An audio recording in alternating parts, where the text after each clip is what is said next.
Halo semuanya, di sini kami akan menjelaskan tentang penawaran uang dan kegiatan ekonomi negara.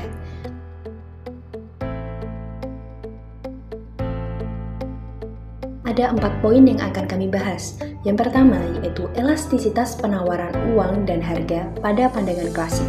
Yang kedua, uang dan kegiatan ekonomi pada pandangan Keynes. Yang ketiga, efek perubahan penawaran uang dalam analisis kurva AD dan AS. Dan yang terakhir yaitu kebijakan moneter. Selanjutnya kita masuk pada materi. Elastisitas penawaran uang dan harga menurut pandangan klasik. Yang pertama, teori kuantitas uang. Irving Fisher dalam teori jumlah uangnya, hubungan antara kuantitas uang beredar dan total pengeluaran untuk barang dan jasa sangat penting. Teori ini mendorong orang untuk menyimpan uang guna keperluan transaksi. Persamaan kuantitas uang membagi total pengeluaran menjadi dua variabel, yaitu taraf harga atau P dan total transaksi yaitu T, sehingga menghasilkan persamaan sebagai berikut. M kali V sama dengan P kali T. M kuantitas uang beredar, V kecepatan uang beredar, P taraf harga, T transaksi total. Dari penjelasan di atas, mari kita coba dalam study case. Misalkan, dalam sebuah perekonomian, nilai transaksi adalah 600, penawaran uang adalah 300, dan kecepatan peredaran uang adalah 4. Berdasarkan teori kuantitas uang, taraf harga dapat dihitung sebagai berikut. M kali V sama dengan P kali T. 300 dikali 4 sama dengan 600 dikali P. 1200 sama dengan 600 P.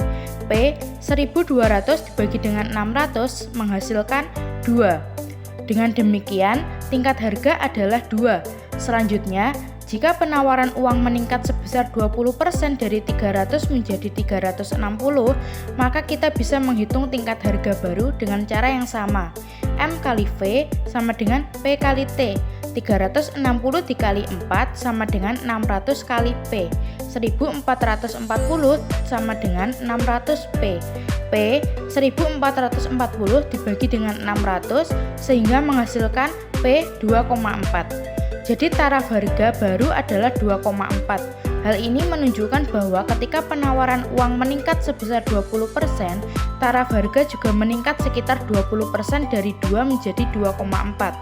Dengan demikian, teori kuantitas uang mengilustrasikan bahwa ada hubungan langsung antara penawaran uang dan taraf harga, dengan asumsi kecepatan peredaran uang dan nilai transaksi tetap konstan. Yang kedua, teori sisa uang. Sebelum Irving Fisher memperkenalkan teori kuantitas uang, Alfred Marshall dari Cambridge sudah menerapkan teori sisa tunai. Teori ini menjelaskan hubungan antara penawaran uang dan taraf harga, di mana dengan persentase yang sama, pendapat ini dinyatakan dalam persamaan M sama dengan K kali P kali T, yang memiliki makna serupa dengan M kali V sama dengan P kali T. Pendapatan yang disimpan sebagai uang tunai, Marshall menekankan bahwa kuantitas uang beredar dan taraf harga sangat berkaitan, sehingga perubahan pada penawaran uang akan langsung mempengaruhi harga sesuai dengan proporsi pendapatan yang disimpan. Materi berikutnya yaitu uang dan kegiatan ekonomi menurut pandangan Keynes. Teori Keynes membahas dampak peningkatan kuantitas peredaran uang terhadap kegiatan ekonomi. Menurut analisis Keynes, peningkatan kuantitas uang yang beredar bisa meningkatkan pendapatan nasional. Namun, teorinya tidak menyebutkan bagaimana perubahan kuantitas peredaran uang dapat mempengaruhi taraf harga. Penjelasan tersebut dapat digambarkan melalui kurva di samping. Kurva 1 tentang permintaan dan penawaran uang, kurva 2 tentang peleburan, dan kurva 3 tentang pendapatan negara. Pada kurva tersebut dapat diartikan sebagai berikut. Kurva 1 menunjukkan efek peningkatan kuantitas uang yang beredar akan suku bunga. Kenaikan kuantitas uang yang beredar dari MS0 ke MS1 mengakibatkan penurunan suku bunga menjadi R1. Kurva 2 mengakibatkan investasi naik menjadi I1, menunjukkan peningkatan investasi sebesar delta I. Kurva 3 memperlihatkan dampak peningkatan investasi atau delta I terhadap biaya agregat serta pendapatan nasional. Sebelum terjadi peningkatan investasi, biaya agregat berada pada tingkat AE0 dan pendapatan nasional mencapai Y0. Namun, setelah terjadi peningkatan investasi sebesar delta I, biaya agregat meningkat bermula AE0 ke AE1 menyebabkan kenaikan pendapatan nasional hingga memperoleh Y1. Oleh karena itu, dapat disimpulkan perubahan kuantitas uang yang beredar memberi dampak pada keseimbangan pendapatan nasional. Peningkatan kuantitas uang yang beredar akan meningkatkan pendapatan nasional dan peluang kerja. Sebaliknya, jika pengurangan kuantitas uang yang beredar akan menurunkannya. Materi selanjutnya yaitu dampak perubahan penawaran uang dalam agregat demand dan agregat supply. Penawaran uang mempengaruhi aktivitas ekonomi suatu negara tidak hanya melalui analisis AE sama dengan Y atau pengeluaran sama dengan pendapatan, tetapi juga melalui analisis agregat demand dan agregat supply. Penawaran uang menggeser kurva agregat demand yang berdampak pada perubahan ADAS. Untuk penjelasan lebih rincinya, itu dapat dianalisis melalui dua kurva, yaitu kurva AD terlebih dahulu, selanjutnya akan berdampak kepada kurva agregat demand dan agregat supply. Nah, untuk perubahan penawaran uang dalam kurva agregat demand itu digambarkan melalui kurva 5 dan kurva 6. Kurva 5 yaitu pendapatan nasional dan kurva 6 yaitu efek perubahan dalam kurva agregat demand. Kurva di atas menunjukkan dampak adanya perubahan penawaran uang terhadap keseimbangan pendapatan nasional dan pengeluaran sama dengan pendapatan. Asumsi pertama, taraf harga itu P0, pendapatan nasional Y0, terjadi keseimbangan di E0 dan pengeluaran agregat adalah AE0. Selanjutnya pada kurva 6 dapat dilihat agregat demand pada titik A, menggambarkan taraf harga P0 dan pendapatan nasional real yaitu Y0. Jika berkurangnya penawaran uang, keseimbangan itu akan bergeser ke bawah yaitu menjadi E1, serta pendapatan nasional menjadi Y1, serta pengeluaran agregat menjadi AE1. Hal ini terjadi pada tingkat harga B1. Pada kurva 6, perubahan ini ditunjukkan pada titik B. Sebaliknya, jika peningkatan penawaran uang, pengeluaran agregat itu menjadi di titik A, atau pengeluarannya itu AE2, kurvanya naik, keseimbangannya menjadi E2 dan pendapatan nasional naik yaitu Y2 pada kurva 6 yang menggambarkan analisis ADAS yaitu pada titik C. Perubahan penawaran uang dalam kurva agregat demand dan agregat supply. Nah, ini merupakan lanjutannya digambarkan melalui kurva 7 yaitu kurva ADAS terhadap penawaran uang. Analisisnya, yaitu analisis sebelumnya telah dijelaskan bahwa penawaran uang akan berdampak pada kurva AD. Dari analisis tersebut akan berlanjut yaitu mempengaruhi dan berdampak pada kurva ADAS. Nah, untuk analisisnya kurva AS0 yaitu peningkatan penawaran uang menggeser kurva AD0 ke AD1 menyebabkan keseimbangan bergeser ke E1. Taraf harga sedikit naik yaitu dari P0 ke P1 dan pendapatan nasional real meningkat signifikan Y0 ke Y1. Untuk kurva AS1 keseimbangan awal di titik E0 yaitu pada P0 dan Y0.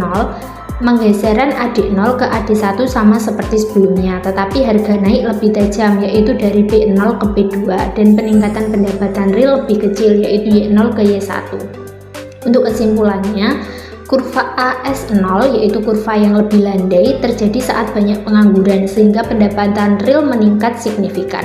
Sebaliknya, dengan pengangguran rendah, peningkatan penawaran uang menyebabkan inflasi lebih cepat dan peningkatan pendapatan real lebih kecil. Yang selanjutnya yaitu kebijakan moneter. Kebijakan moneter merupakan langkah pemerintah melalui Bank Pusat atau BI untuk mengatur perekonomian dengan mengendalikan jumlah uang yang beredar atau biasa disebut JUP guna menjaga stabilitas ekonomi. Adapun tujuan dari kebijakan moneter yaitu guna menstabilkan perekonomian dengan memperhatikan lapangan pekerjaan, stabilitas harga, dan keseimbangan pembayaran. Ketika ada gangguan, kebijakan ini dapat digunakan untuk memulihkan ekonomi. Selain itu, kebijakan ini mendukung program-program pemerintah dengan menyediakan sumber pendapatan normal dan mengatur peredaran uang sebagai alat tukar.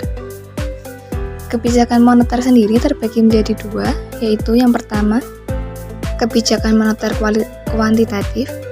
Kebijakan kuantitatif oleh BI bertujuan guna mengendalikan JUP dan tingkat bunga.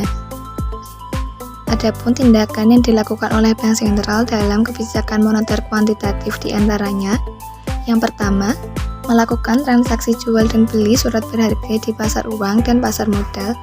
Yang kedua, mengubah suku diskonto dan suku bunga yang dibayar oleh bank komersial. Yang ketiga, menyesuaikan persyaratan cadangan minimum yang wajib disimpan oleh bank-bank komersial.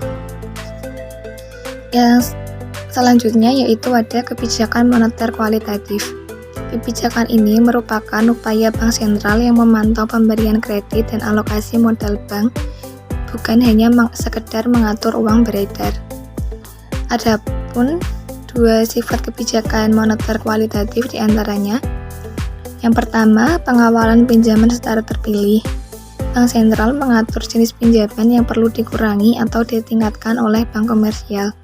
Dan yang terakhir, pembujukan moral, di mana bank sentral melakukan pertemuan langsung dengan bank komersial dan meminta penerapan langkah-langkah yang telah ditetapkan. Ini bertujuan memastikan efektivitas dan kesesuaian kebijakan dengan tujuan yang diinginkan. Dari pembahasan sebelumnya dapat disimpulkan, menggunakan analisis ADAS memungkinkan penilaian tentang peran uang dalam ekonomi suatu negara. Mengenai peran uang dalam ekonomi telah dijelaskan, dan awal bab ini memperinci dua pandangan tersebut. Dua pandangan tersebut dijelaskan. Milton Friedman, kepala Dana Moneter, mengajukan pandangan baru yang akan memperkuat teori kuantitatif sekaligus melemahkan pandangan Keynes. Teori Friedman menyatakan bahwa peningkatan jumlah uang beredar bisa menyebabkan peningkatan harga dan penurunan pendapatan nasional. Real analisis ADAS bisa membantu memahami pernyataan tersebut. Berdasarkan pada analisis 1 dan 2, dapat disimpulkan bahwa peningkatan jumlah uang beredar pada akhirnya akan merubah peningkatan pendapatan dan harga nasional real, yang akan berdampak negatif signifikan terhadap kurva AS. Jika kurva AS landai, yang akan terjadi ketika ada banyak pengangguran dalam ekonomi, pendapatan nasional real secara bertahap meningkat secara signifikan. Di sisi lain, jika pengangguran rendah dan tingkat lapangan kerja meningkat, inflasi mata uang akan semakin cepat dan mengakibatkan pertumbuhan pendapatan nasional yang relatif kecil. Berdasarkan analisis ADAS, terbukti bahwa pandangan klasik dan Keynes tidak seutuhnya akurat. Teori klasik memiliki kekurangan sebab: 1. Pekerjaan penuh tidak selalu tercapai, sehingga kuantitas barang dan jasa yang diperjualbelikan di perekonomian bisa berubah. Serta 2. Peningkatan harga yang dapat terjadi tidak sebanyak yang diprediksi oleh teori kuantitas, yaitu peningkatan harga tidak selalu secepat peningkatan penawaran uang. Sementara itu, kekurangan pandangan Keynes adalah analisisnya mengabaikan dampak perubahan penawaran uang terhadap taraf nilai. Adapun kebijakan moneter memiliki tujuan untuk menstabilkan perekonomian dengan mengukur kesempatan kerja, stabilitas harga, dan keseimbangan neraca pembayaran, sehingga bisa dipakai sebagai pemulihan jika terjadi gangguan pada stabilitas ekonomi.